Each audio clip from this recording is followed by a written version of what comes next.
If you told me Cocoon was your favorite puzzle game ever made, I wouldn't doubt you for a second, as it might just be mine too.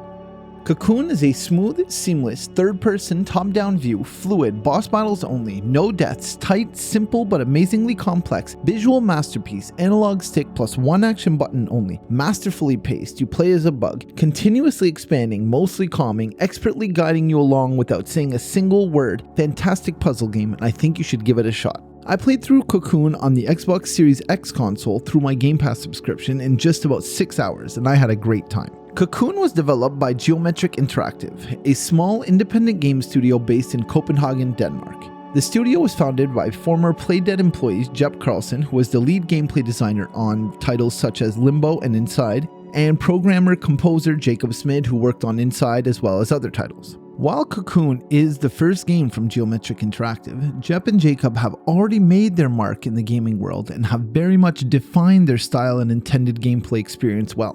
Cocoon finds itself taking some steps from its predecessors, but it primarily creates and expands on its own creative venues while taking the player on a journey through the world it has created. You can easily tell that Cocoon is not their first attempt at creating a video game.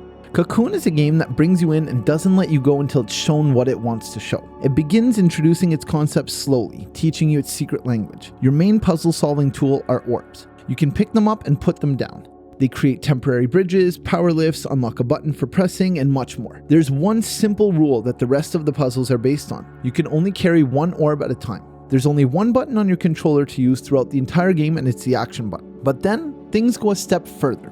As you find different colored orbs, you learn that they each have their own individual abilities. One can reveal invisible pathways, and another can activate what I can only explain as a water lift. What would you call this? There are two other orb powers I won't give away in this review, but they introduce some pretty cool concepts to wrap your head around. And then things go another step further, and it's revealed that the orbs are actually their own worlds and you can enter any of them, and they all interact together to create the insanely complex puzzles you'd expect from a puzzle game that's garnered as much praise as Cocoon has. I just want to take a second to ask you to subscribe to my channel if you like this video and want to see more. I'm always looking for my next game to play, and if you have any suggestions, please comment them down below.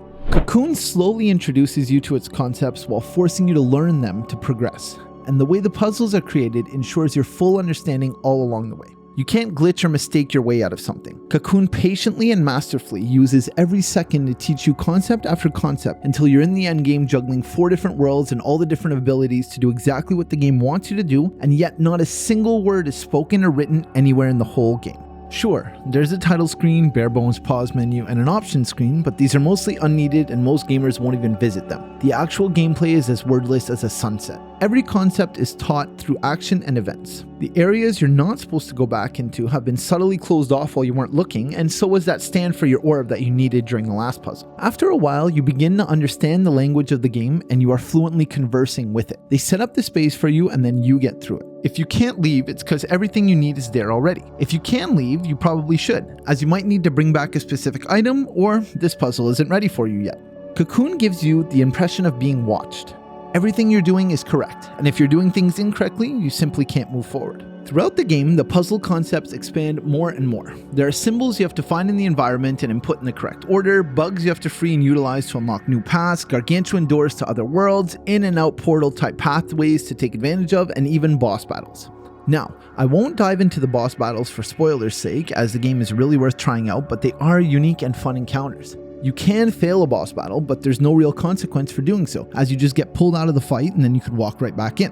This adds to the chill, flowy vibe of the game, because even its most stressful moments cost you nothing but the time spent attempting them. The world building in Cocoon is all around you, yet it feels like you're nowhere at all. It's this abstract world where nothing really exists and everything can fall away at a moment's notice. There are remnants of a world long before you, but like I said earlier, there's no text to explain anything beyond what you're seeing.